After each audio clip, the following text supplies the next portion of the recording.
Školska je godina završila, ali ne i nastava za 4 nagrađene učiteljice iz Hrvatske u programima e-twinninga, povezivanja nastavnog procesa između jedne ili više europskih država, a nagrada je značila novo učenje.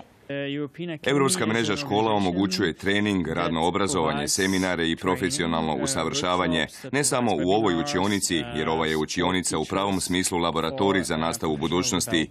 Mi osiguravamo knjige i online tečajeve, dajemo punu potporu učiteljima i nastavnicima koji žele povisiti razinu tehnološke pismenosti u svojem razredu. Glavna tema trodnevne obuke u Europskoj akademskoj mreži u Briselu je o razredu budućnosti. Mislim da se približavamo europskom prosjeku, ali u svakom slučaju nama učiteljima učenje je profesija, tako da nikad ne smijemo stati sa tim učenjem. Zapravo uvijek ima novih stvari koje trebamo naučiti, koje trebamo upotrijebiti u razredu. Tako govori Lidija Kralj, profesorica matematike i informatike iz Velikog Bukovca, škole s 300-tinjak učenika koji su se uspješno povezali s jednom školom iz Francuske. Naši učenici su izrađivali video sadržaj, izrađivali su interaktivne kvizove, pa smo onda jednom, 2 puta godišnje imali videokonferencije na kojima su oni dijelili te sadržaje, natjecali se međusobno, imali smo multimedijske izložbe.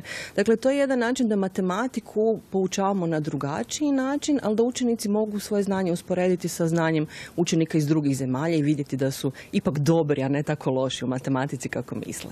Alenka Miljević je iz još manje škole sa 70-ak učenika iz Bračevića kod Donjeg Muča, koja je na jednom laptopu, onom osobnom, uspješno povezala svoje učenike od 5. do 8. razreda s učenicima iz Poljske, Grčke, Litve, Turske i Francuske.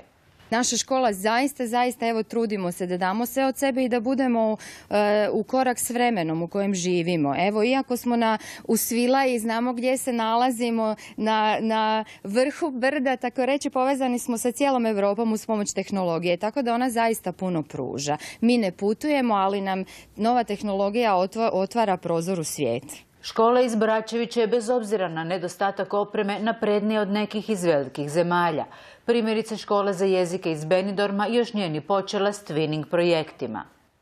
Mi smo tek sada započeli s Erasmusom, a Twinning nam je potpuno nov. Želimo se uputiti u taj program. Tako ja nisam došla ovdje kao nagrađena, već zato da naučim i napredujem. Ana Pasarić s Krka nagrađena je za projekt turizma i socijalnog poduzetništva koji je ostvaren sa školom iz Portugala. Inače imamo iskustva u radu u projektnim nastavi, ali na nacionalnoj razini, a ovo je bila prilika da to naše znanje u radu projekta povežemo i kroz međunarodnu suradnju. Iako je ovo naš prvi twinning projekt, evo osvojili smo i nacionalnu nagradu Koment za najkvalitetniji e-twinning projekt u kategoriji srednjih škola. Naši susjedi Slovenci jako su ambiciozni u modernizaciji svog školstva, kaže nam jedna od sudionica koja je predstavila slovensku praksu. Mi smo imali velike projekte u periodu od 2007. do 2013. Naš projekt se zvao e-školstvo. Otprilike 99% škola je bilo uključenih u taj projekt. Posle toga je došao novi veliki projekt gdje smo radili interaktivne udžbenike, znači udžbenike koji su besplatni za naše učenike. Izradili smo 40 udžbenika, predstavljali smo ih i u Hrvatskoj i neki od učitelja u Hrvatskoj upotrebljavaju određene elemente jer jezik naravno nije prepreka. U Hrvatskoj još uvijek puno toga ovisi o entuzijazmu pojedinaca. Osnovna škola Bukovac u Zagrebu jedan je od takvih dirljivih primjera.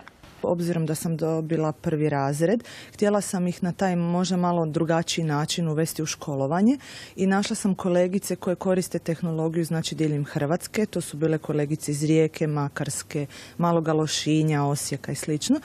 I sličnih gradova.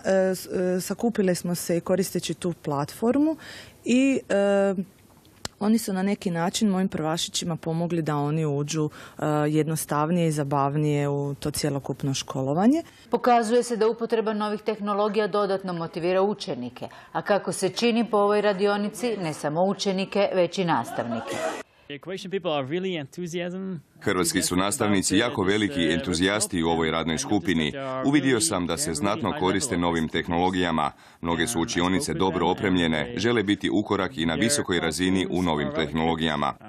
Europska školska mreža iz Brisela povezuje 30 ministarstava obrazovanja i učitelje i nastavnike iz cijele Europe na zajedničkim prekograničnim nastavnim programima, od čega učenici mogu samo povećati svoje znanje i poznavanje svijeta u kojem živimo.